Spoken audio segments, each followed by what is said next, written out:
coming up on the Knowledge Industry Podcast. I had a really strong success in Amazon as a seller, built a 7-figure business, doing really well, selling 33 countries around the world. In the make money online education space, it is a snake pit, and it's full of really sketchy, oily, questionable operators.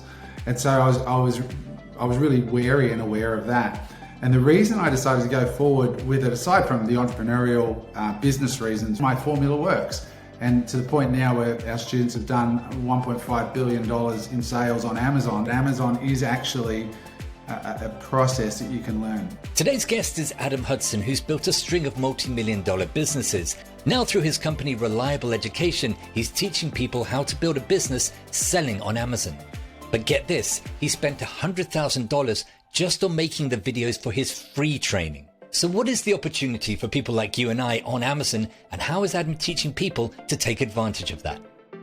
Do you sell online courses or run live workshops? Do you have expertise that can help people in life or business? Are you even running an online training empire from your kitchen table? Then you're part of the knowledge industry, a fast-growing industry that means that you can learn almost anything, and anyone can create a business around what's between their ears. Welcome to the Knowledge Industry Podcast with your host, Mark Egan.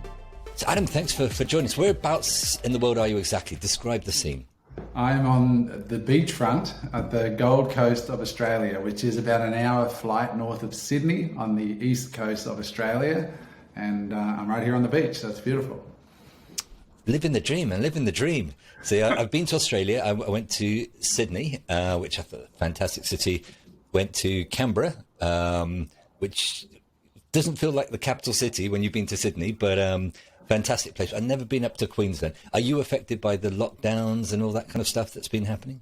We're in the state of Queensland, and we are probably one of the most lucky states in the world, not just Australia. We've hardly been touched by COVID. We've had one case today, and they're making us put on masks from midnight. So in a state of like 3 million people or something, one case, they'll just lock it down. But it's kind of locking us in paradise. So we're very, very blessed where we are. Yeah, exactly. We're very jealous. So coming back to your story. Now, when I'm speaking to a guest, I always think, where's the good starting point? So for instance, if they've maybe done one thing or they haven't had too much of a complex life, we can go deep into sort of their early life and what shaped them. If they've done a lot of things, maybe we pick it up straight in their career. With all the things you've done, it's probably better if we start with last Wednesday, because it was like, right, so what have you done? Amazon, flight simulators, education business. It's like, okay, right, where do we start here? So let's sort of go maybe from when you're finishing school. So are you somebody who is like an entrepreneur and everything you touch is kind of, you flip into a business? Were you always like that? Yeah, look, it's really funny because, Mark, I got an email 2 days ago from a 15-year-old kid in Tasmania, and I get emails every day, and I don't respond to a lot of them, Instagram and all the other things. And he sort of wanted some guidance, and it made me relive this part of my life quite vividly, and I gave him quite an extensive reply. But from as early as I can remember, the idea of making my own money was appealing. And I actually grew up in Canberra, where you mentioned. And so I used to mow lawns, wash neighbours' cars, worked at a mechanics workshop cleaning tools, ran some shifts at McDonald's. Anything to make some money, I was into. I just loved it from a kid. And I've always been that way, and I haven't had a job since I was 20 years old. That was the last time I had a job working for someone else. I've been working for myself for 27 years. And that's just the way you're wired, in the sense that you'll just be a terrible employee? Yeah, I don't know. Yeah, I think so. I really do think I didn't have entrepreneurial parents. I grew up in a church in a middle-class family, and I never really knew anybody with a lot of money until I met one guy at church who had a red Porsche, and I thought he must have been rich.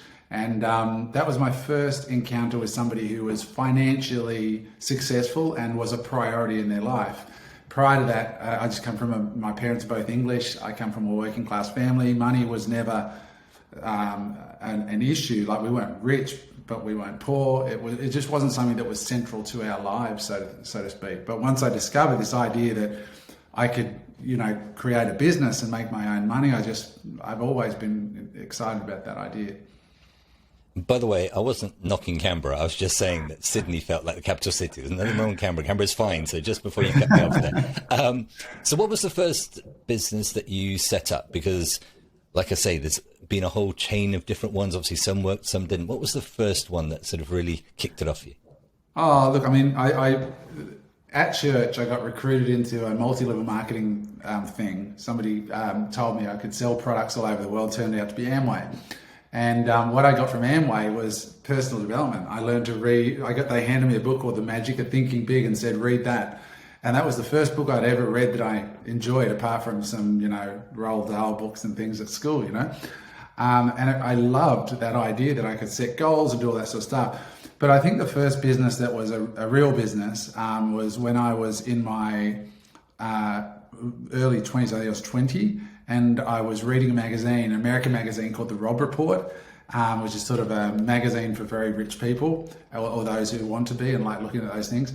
And there was a little ad saying, looking for people to sell our mindset courses from this guy in Canada. Phil Ross was his name. And I rang him up. My first international phone call was to this guy. And he told me about this business where I could sell these tapes and seminars of theirs, and that I would get to keep this profit if I did it. So I ran ads in the little local newspapers. This is before email, and had a pager, which people used to call up, and it used to say, "Welcome to Adam Hudson's office." And I used to call it on my lunch break. I was working in a picture framing shop at that time. I used to call it just to hear my own office. And they'd take messages, and then I'd call people back on the lunch break saying, I've got a presentation happening at my home on Wednesday night. And I get 2 people, then 4 people, then 5 people, and then 10 people. And I'd sell these sort of mindset courses from America. And I did very, very well. By the time I was 23, I'd made my first million and spent a good deal of it in a year or two after, because I had no financial education at all. But basically, that was my first real business. So you were kind of into the education space pretty early on, because those were the days that we used to get those big kind of either binders or those big huge things. They were like big huge books which had like loads of tapes in them. They were like enormous, but at least when they came through the door you think, I'm getting my money's worth now, because this is absolutely huge. So I mean, that must have opened your eyes early on, because later we're going to talk about your education business you run now. That must have opened your eyes to the fact that actually people's knowledge, their inspiration, is something you can monetize. Yeah, it is. And there's always been a huge gap in the education system between what you learn at school and what you need to learn to have a successful life.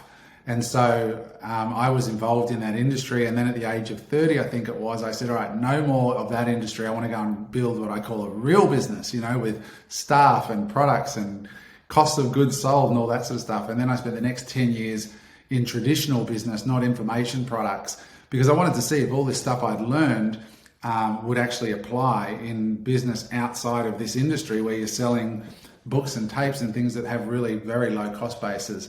And that was very, very good 10 years as well of just learning. I got a very deep respect for small business people and what it really takes to build a small business that most people go down that line. So that was a really great decade as well. So what obviously a lot of people probably know you for is Amazon. You didn't start Amazon, just to be clear, I mean, you could, but, so how did that all come about? Because I know there was this kind of point where people woke up to the fact that actually you could sell something on Amazon. So when did you get into the game and how did you get into it? Yes, it's an interesting story. I went through a really, really hard time in 2008. I had a finance company. That was a good era for finance companies, wasn't it? 2008. Right, yeah, exactly. we started in 2004, 2003, 2008. We were killing it at the first half of 2008. By that time, we had this massive momentum. The markets were on fire. We'd just taken the company public, and then the stock market crashed, and we had the financial meltdown of 2008. And so all my shares were escrowed because we'd just gone public. I sold some houses that I had. I pretty much lost everything to save the company. And then I spent 2 years digging it out of a hole. And then I moved, then I managed to get it to the point where we salvaged the company, saved it from going bankrupt. And then I sold my shares to a high net worth guy. And I had a little bit of money left. And I said, I'm burned, I'm tired, I need a change. And so I moved to the United States from Australia. And I didn't know what I was going to do, but I started an animation company in Hollywood And that's such a random switch from finance, where we were raising capital for early stage businesses, to animation. And the thread that linked the two was that when we were doing capital raising, we saw that companies that were using these little animated videos that explained how their technology worked were raising 60% more money in half the time. And it was because these videos explained very simply to investors and stakeholders what they were trying to do. And so when I got to the States, I contacted some of these companies that had got these videos and said, who's making these videos? How do I get in touch with them? And then I asked if I could resell their products in the US. And so I created my own business in Hollywood. I opened an office on the Hollywood Walk of Fame. And I started running Google ads, and people would ring up, and then I would sell them the video. Then I'd outsource the production initially to third parties. And then that just blew up. I was in the right place at the right time. And so that took off. But I realized while I was in America in 2011, when I first got there, I saw all these Amazon boxes outside of the people's doors. I lived in an apartment building. And I thought, I'm either in an apartment building with the world's most prolific readers, or there's something going on with Amazon and they're not just selling books anymore. And as it turns out, they were selling everything. And as we know, they're called the Everything Store. And that's where I first got exposed to it. And then I funnily enough, saw a course online, Learn to Sell Products on Amazon, which I bought. And it blew me away. And I tried to start it. I almost failed. I met some people who were doing really well. They looked at what I was doing, and then they helped me, and then that's how I got started in 2011. And I did it because I wanted a side hustle that I knew eventually I'd leave America, and when I did, I'd sell the animation company. I wanted an income source to take home with me to Australia, which is ultimately what happened. Now, one thing I just want to wind you back on here is you said, when you start an animation company, and I know from reading a bit about you is you're a fan of Richard Branson, and I think we both met Richard Branson. And the one thing that always blows my mind about him is, like, he will go sort of, hey, I want to start an airline. I want to start, I met him at Virgin Galactic, which is their space program. Oh, awesome. And it's just like, how do you, I would know nothing about if I were to say I'm going to suddenly make combine harvesters for the agriculture industry or something like that. But there's obviously a mindset where you see something, and even though you know nothing about it, it's like, but I can still do it. And you seem to have, what is that? How does that work? Well, I think the art of entrepreneurship really is being a conductor. And so you don't play any of the instruments. It's like in that movie with Steve, where they did the biopic on Steve Jobs. And, Steve Wozniak got really upset in the movie and said, how come you don't know how to write a single line of code? You don't know anything about engineering. And every time I open a magazine, it's Steve Jobs, the brilliant entrepreneur. And he said, that's because you are a world-class violinist in the best orchestra in the world, but I'm the conductor. And that's what entrepreneurs do. They bring together talent and resources, and they mobilize money and talent. And there's really three components. There's an idea, there's capital, and there's execution. And you can get capital and you can get talent, and your job is to execute. So I really don't think there's a lot of limits to what you can do as an entrepreneur. It just never occurred to me that I couldn't. I figured I could hire animators, I can run ads, and I can, be the salesperson until it's proven, and then hire one of those as well. And so it's a good question, because when I got to the States, that fact that I couldn't do anything that was required to be an animator forced me to build a real business. And when I sold it 4 years later, I could sell it to anybody, because I could say, I can't draw, I can't animate, nobody wants to hire me as a voice actor in the US because of my accent. So I literally cannot do any aspect of this business other than own it. And so I sold it really quick for more than I asked, and because of those things. And I never got the opportunity to be stuck as a technician. I was always doing the working on your business thing rather than working in it, because I couldn't work in it. Yeah, because I used to work for the BBC, and when I left, I went through exactly the same thing you're talking about, where there's that gap in education. Do you know the book, The EMyth? Yeah. Which that was the big eye opener for me, is that actually lots of people leave because they're going to have that freedom, but what they really end up with is just a job. So if they are, for instance, in my industry, lots of people who maybe are camera crews, and they'll go out and they'll sell themselves as camera crews. They don't set up a business. They just are charging themselves out by the hour. And there's obviously a limit to that. Now, connecting those, you now, part of your portfolio, obviously you have an education business where you're teaching other people to do this. So what is this? And that mindset you're talking about, can you teach people to have the success if they don't necessarily have, the history that you do and naturally the mindset that you do? Mindset's always a tough one, right? So there's so much in that goes right back to people's childhoods and experiences very early in life that can genuinely be very, very challenging for people. So that's always going to be a tough thing, and it's a real pickle trying to unravel that piece. And when I went into the teaching side of Amazon, so I had a really strong success in Amazon as a seller, built a 7-figure business, doing really well, selling 33 countries around the world. Despite that story reality, I was still cautious of going into the course selling business or in the information business again because of that very issue you've raised, which is that a lot of people are just not fundamentally structured to be entrepreneurs. And secondly, because in the make money online education space, it is a snake pit and it's full of really sketchy, oily, questionable operators. And so I was really wary and aware of that.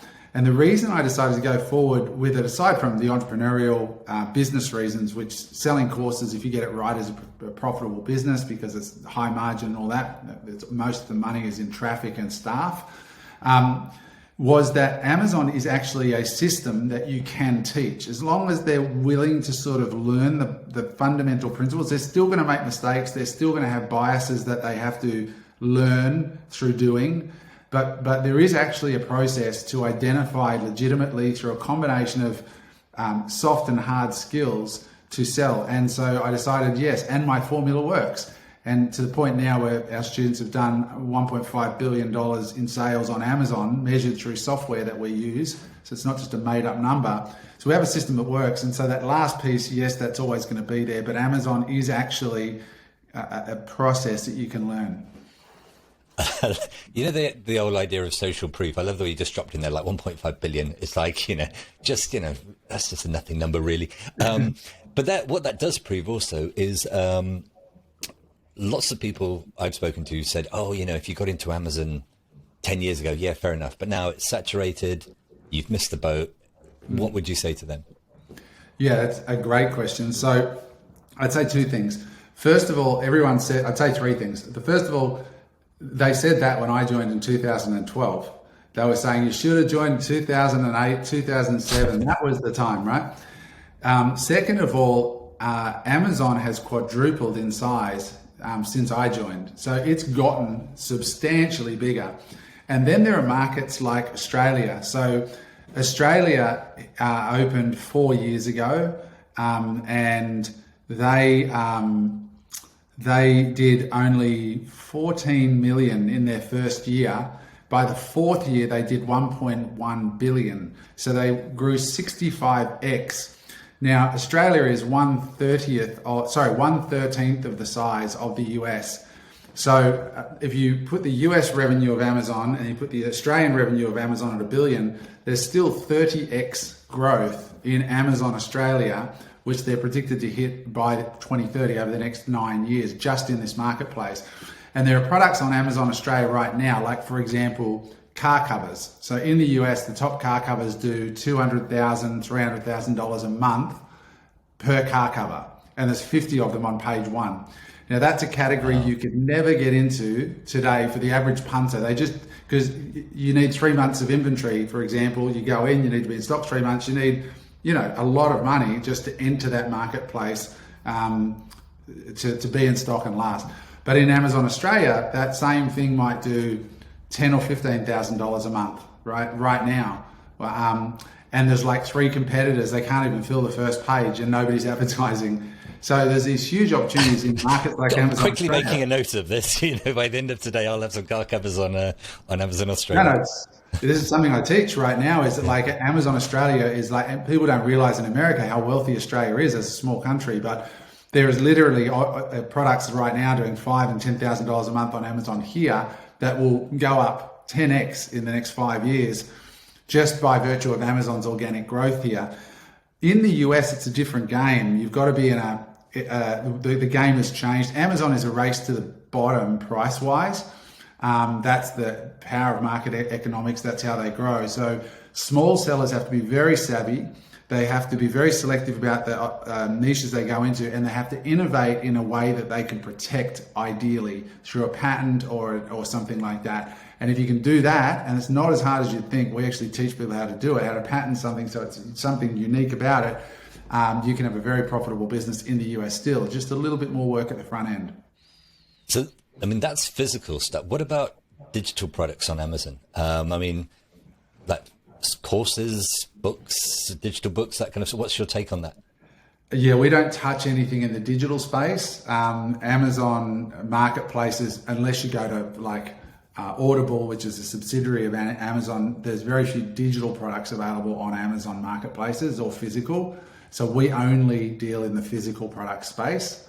And what's different, I guess, what we teach to most people out there is don't go for, people perceive that to reduce their risk, they need to invest as little as possible and just get started. But the truth is, if everybody's trying to do that, that's where the risk lies, because you've got the greatest amount of competition.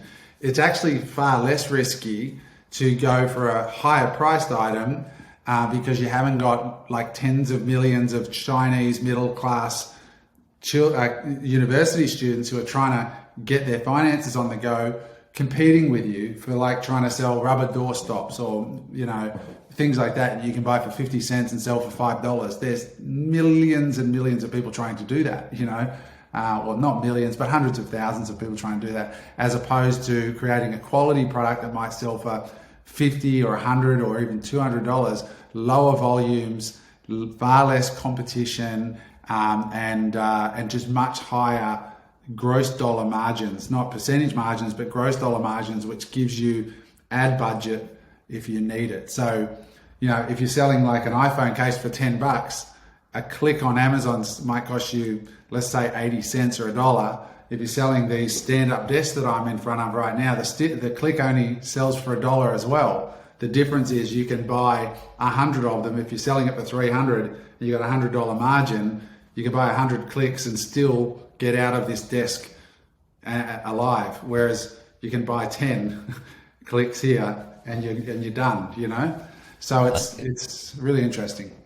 Because I have to confess, I bought a course years ago and started going down it. Never actually got it together to start shipping things, but I could see, you know, most of the time when you're making a product, you're thinking, well, how do you find an audience? Whereas with Amazon, the audience is already there. You just have to find products they actually want. Now, when you come to your course, I've watched some of the videos you do, and they're very high quality. It's a really nice style of teaching. What you said earlier about how this whole online education space has a really bad reputation, and I'm aware of that as well. Even, you know, some of the things I've been doing, you get a few direct messages and say, oh, are you going down that whole road of, you know, make money online and it's all sort of scammy? How have you approached it with that in mind to not be like that, to be authentic and good, basically? Yeah, that's a really good question. My business partner and I, Joe, we made a pact when we started, which was that we just wouldn't be like a lot of those skeezy operators, because we hate that stuff. Usually what happens is you see a really highly produced, slick marketing presentation, and they spend all the money on that. Then you log into the course and you're like, are you kidding me? You know, like it's all selfie sticks and crap and they just don't care. You go to the event and they haven't even got a coffee machine at the back. You know, there's literally nothing there. And so we said, we're going to invest in the details. Like, for example, we paid $50 to a team of not salespeople, phone call people whose job it was, when somebody bought one of our online courses, and our courses are like $3,000 US, and we've sold 15,000 of those. When somebody bought one, they would get a phone call, and they would have to book a phone call with one of these onboarding people before we let them into the community, and we interviewed them, and we would ask them a whole bunch of questions to make sure that their expectations were correct about the journey ahead, that they had appropriate funding to start their business, and if there wasn't, we would proactively refund them. In our highest year, we refunded just under $2 million of refunds on the basis of those interviews, because we said, look, come back in a year when you've got a bit more money together and you haven't got zero to start with, because you're going to need it.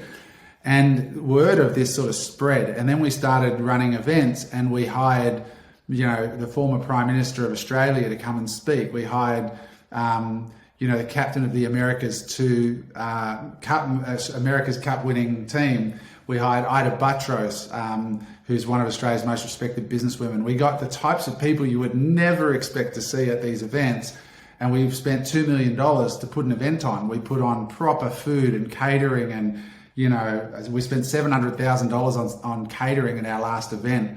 And so people would turn up, and there'd be entertainment. There would be world-class speakers from outside of that sort of sphere, and students were celebrated. So we had awards where we said, if you make $10,000 a month, you get this award, then 25, then 50, then $100,000 a month, and then if you make over $1 million in a year, you get the White Rhino Award. And so people would take photos of their awards. It was a big deal. We didn't realize how much people would love that. And on their name badges, they got a pin that they would wear, and they turn up and they wear the pins to the conferences. And every summit, every event has a different wristband, and people would stack these up to show. I've been to all of them, and we created this sort of culture, and that all came down from this concept of vision, standards, recruitment. You've got to have a vision for what you're trying to build. You've got to set standards around how that translates, and then you've got to recruit people who are excited about and able to uphold both.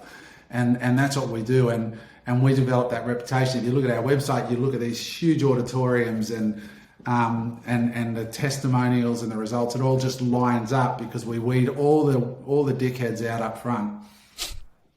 I'm still sort of thinking about that figure. Was it 3 million that you sent back again?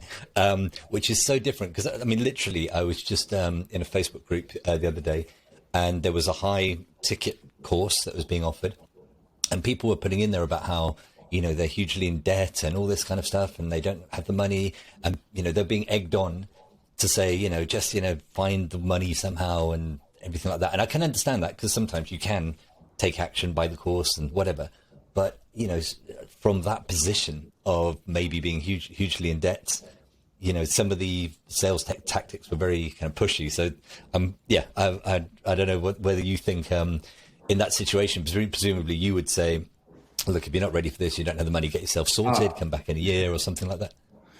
Yeah, Mark, it's funny. We're probably one of the only education businesses of our size that doesn't have any salespeople, like none. It's just been me and a webinar. And, we've done, I don't know what the number is now, but probably $50 million of course sales now in 5 years, and our private coaching without one salesperson in the business. Every single sale has been made through a webinar. And I did a couple of large speaking gigs with Tony Robbins and Gary Vee and Grant Cardone and those guys. But I would get on stage and I would literally say, this is really hard. You're going to get screwed over every which way and then some. And don't do it unless you can afford to do this without stressing yourself out. We are not a life buoy that you hang on to. You've got to be prepared for it. And it's going to take, 3 years probably before you'll see any profit. And the promoters at first were like, you're insane. Nobody is going to buy your course if you say that. And I'm like, no, I think they will. Because I explained it to them. In Amazon, the biggest problem is if you launch iPhone cases with about $5,000 worth, you sell them out, and Amazon says send more. Well, you got to send, you get your profit, you buy more, and you put the profit back as well. Then they say send more.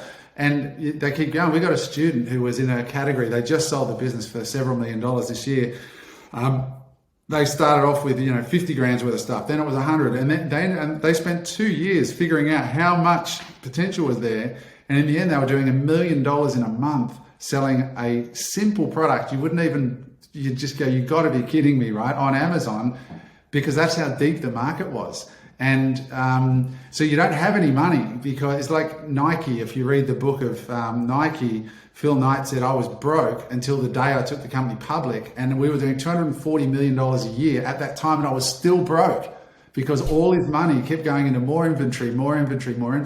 So I told people this on stage, and when I did the gig with Tony Robbins, you know, there's 4,000 people there, and the other speakers go, are you the guy that's going to get up there and say you're not going to make money for 3 years, it's going to be hard? And they're kind of like laughing, going, there's no way that this is going to happen. And then we crushed it. You know, the audience just got up and went straight to tables and went, that dude was for real. And we did really well, and it sort of created a brand. And so that's what we did. Plus we did our charity stuff. We've given a lot of money to charity, and we've, you know, we took our students to the charity work. So we you know, if they gave $1,000 to the charity, we would meet them in Indonesia. We would pay for their hotels, their food, the buses. We'd take them to the sites where we were doing the surgeries, because we do blindness surgeries. And they would spend 2 days on site participating and helping the 4 million people that are blind in Indonesia get their vision back, and actually watching a blind person walk in blind and walk out with vision. And that also was pretty powerful. We've become one of their biggest donors. We bought them a mobile hospital, and a $250,000 donation off the back of one event that we did. So yeah, some pretty cool stuff in that area too. So we wanted to sort of build a company that because we were in our 40s when we started this, you know, so, you know, we didn't start off as desperately broke people who would just take money off anybody at any price. It's just not us. Yeah, I mean, how motivated are you going to be the next week to go into work when you've been to one of those trips and you've seen that's what you can do? Obviously, you're going to be right, let's try and earn even more, donate even more. And I loved your story about being honest with people. It reminds me, was it the Shackleton, one of the trips, you know, to the Arctic or whatever, where they posted an ad in the newspaper which said, you know, treacherous journey, terrible conditions, you'll probably die. And they got loads of people looking to sign up. And the reason they did it was because they wanted the kind of people who would see that ad and say, yep, I'm up for that.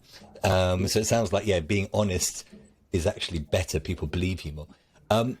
You mentioned about Amazon and how that's growing and predicted to grow. What's your take on online education? Because, you know, I've seen, despite all these problems with scammy courses, a huge growth in it. I think a lot of people now don't have a job for life.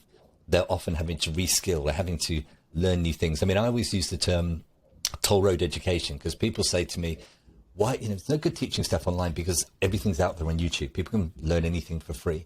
And I say, well, think about it like a toll road, because you can get from, you know, London to Manchester, and you can take the slow route, or you can pay the toll. And what they'll get you is the shortcut, and it will save you time. And you know, it's like the best route there. And in a sense, that's what education is now. There's lots of information, but there's so much noise that if I come to you and you can say, look, don't do that, do this, follow this system, and it will get you there. That's what you're paying for.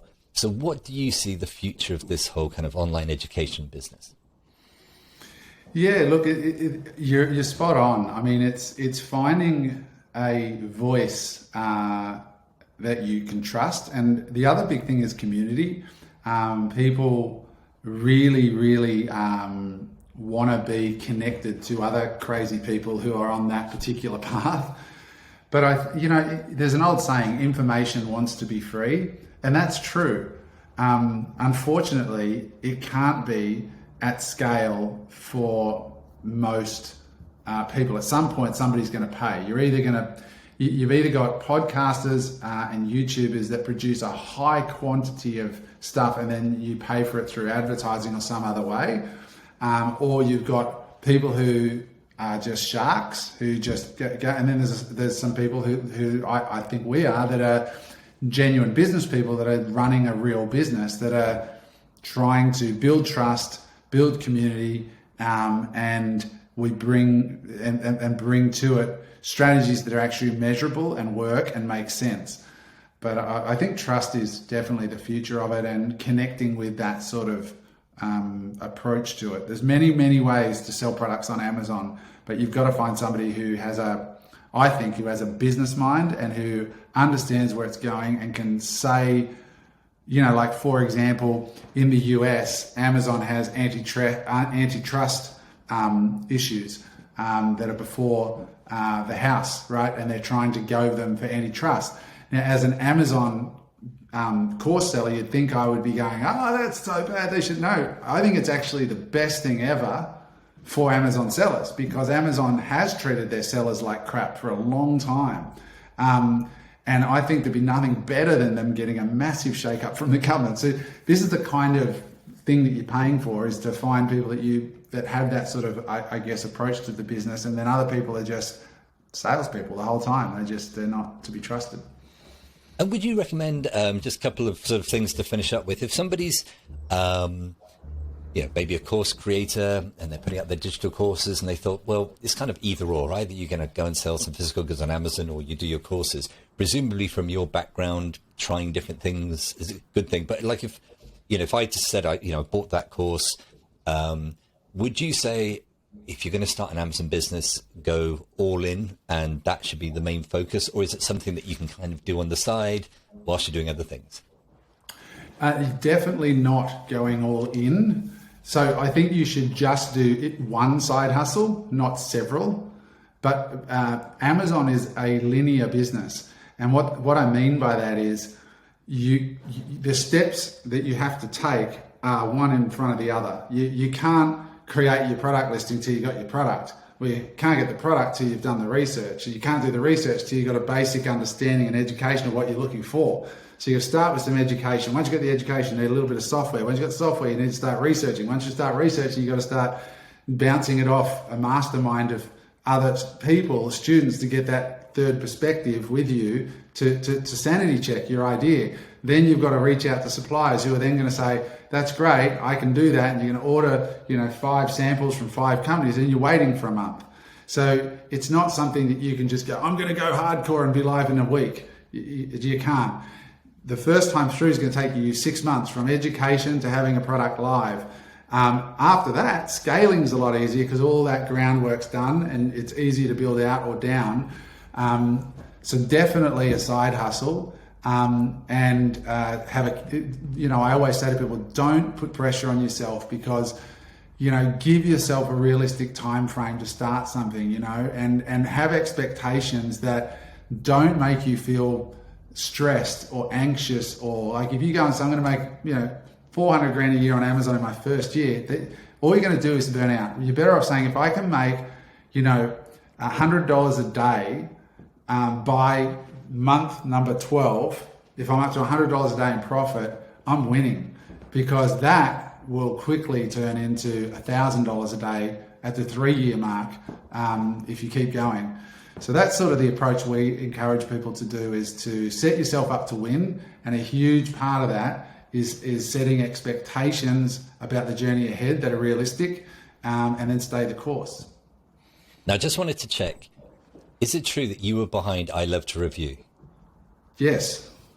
Because I was actually on your list.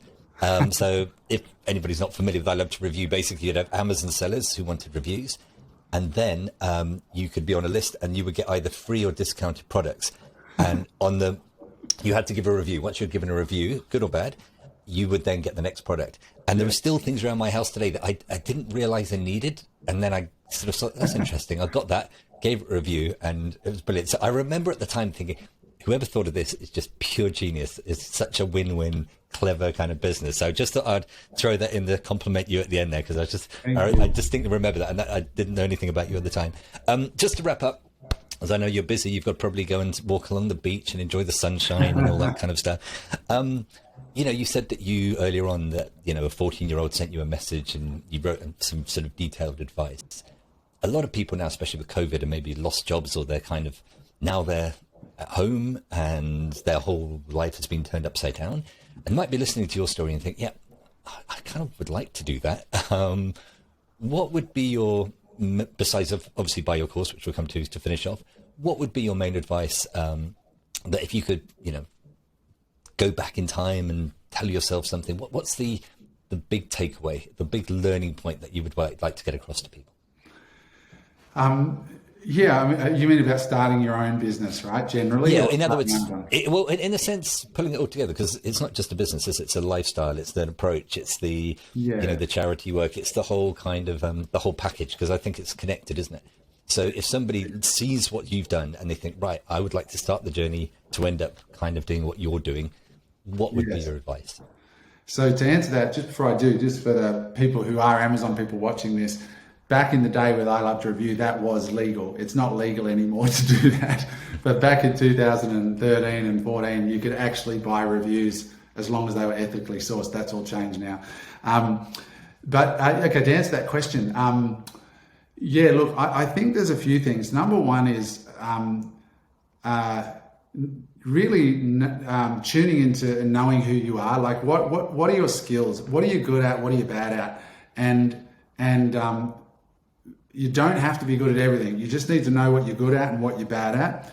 And you've got to do something that genuinely logically makes sense in your mind. You know, a lot of times people get sold into something, they don't sit back and really consider it and think about, can I really, like with Amazon, can I really put in the 2 hours a night for 4 nights a week of deep work to, consistently for a year to get to the point where I know nothing about how to make money online to maybe ending the year with $100 a day income online?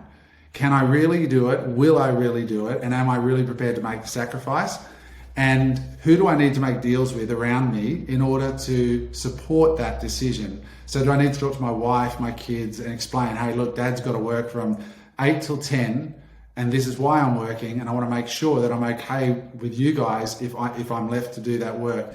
Because otherwise you break other really important things in your life, like your relationships or your health or whatever. And you also need to accept that it's tough to have it all. You can't be in the best shape of your life, start this 2 hours of deep work and not give something up, right? Like, something's got to give. Your life's only got so much, you only have so much energy and space to give. And entrepreneurship's hard. So there's always going to be risk. There's always going to be challenge. The upside, of course, is really thinking about what you want to have happen in your life, and I have some young people that I mentor, and I share some of the amazing things that I've been able to experience in my life, and all of them have been linked to the fact that I've earned more money than most people earn in jobs. And because I work for myself, I've had the time to go and travel the world and have unbelievable experiences that I would never have had it not been for business and learning how to have agency over my own time and money. So really deeply think about the fact that we are only on the dance floor for 100 years at best. And what do you want to do in those 100 years? And will the plan you currently have allow you to do it? Because it's not guaranteed how long you're going to be here, and really get in touch with that side of things as well, and then go for it. Everything's risky, Most people are tiptoeing through life hoping to get safely to death. You may as well have a crack. That's probably one of the biggest things you've ever quit. Yeah, don't get safely to death. That's the tip of the day. Pull inside, have fun. Yeah, and I could probably get you back onto a whole episode, by the way, on I Love to Review, because just to stress that rule did change, and it changed overnight, and presumably you're very successful business. and just in a short time, we got how was that day when it's like, by the way, they've changed the rules, your whole business is based around paid reviews, which you can't do anymore. We were doing $2 million a year in sales at a very high margin after 18 months. So we went from zero, 18 months later, we're doing $2 million a year. We're probably pulling $1.5 million out as profit. And it got shut down overnight like that. And you're just like, welcome to entrepreneurship. Man, yeah, no, I genuinely, because I was on the list, I got the email and I was just like, what's happened to all these people? I genuinely felt for you. And also, I'd had, there's one glitch in something I'd done once, and you had a really good kind of customer support. It just seemed like a well-run company. So yeah, well done on pulling yourself back out after that experience. But obviously a lot of people are going to want to sign up now and figure out how to do the whole Amazon thing and actually see your approach to community building and online education. So where should they go? What's the process? Should they go and watch your webinar first? Where should they go? Yeah. Look, the best place, just go to reliable.education. So www.reliable.education, the whole word. And on there's 2 courses. There's our paid course, and then there's a free course. do the free course first. Just opt in. You just got to put in your name and email. We spent $100,000 shooting the videos in that course. So we literally flew myself, my film team to Seattle. We take you into Amazon's head office, those big glass balls in Seattle, take you inside a fulfillment center.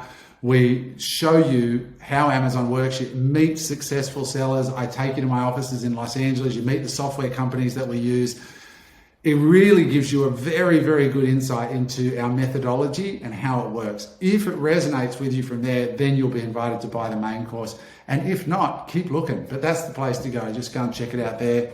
And on Instagram, I do coaching pretty much every day for free, just on life and entrepreneurship, and that's Adam Hudson Official. And yeah, you'll just see me all the time there if you like the vibe so far. By the way, one 10-second question, because if you could just stop being interesting, that would really, really helpful. I can wrap this up. The free course, what's the thinking about giving people a free course instead of, like lots of the other techniques people use to sort of lead people towards their paid course? Yeah, well, the free course does lead them to the paid course. So there's 5 videos. The 5th one has the pitch in it. But the idea is to build trust, right? Like you've got to demonstrate to people that you know what you're talking about and all of that. So I'm a big believer in building trust over time with people. And so that's what we did. And we invested a lot of money into it because we wanted people to, it's a big decision, like starting a business is a big decision. It's not like starting a 30-day health challenge that you can quit. This is a big thing. It's going to take time out of your life. So yeah, that's been really successful. People love that free video series because even if they don't buy the course, they come away going, wow, that was bloody interesting. Great. Well, I really like your approach. I like your approach to trying to do things well. Like you say, the amount of money you spent on the free course, the whole, you seem to have an ability to not only do something, but to think back about why do we do something? What do I learn about that? So every step, every experience, you've come away with something that's actually shareable, useful, you can build on. So congratulations on your success. And I think I'm about to go and dive into your free course now because you've completely sold me on that already. But thank you very much. And I wish you continued success. Thanks, Mark. It's a pleasure. Don't forget to join the Knowledge Industry group on Facebook. If you've enjoyed this podcast, please leave us a good review. And if you want to connect, head to markeganvideo.com.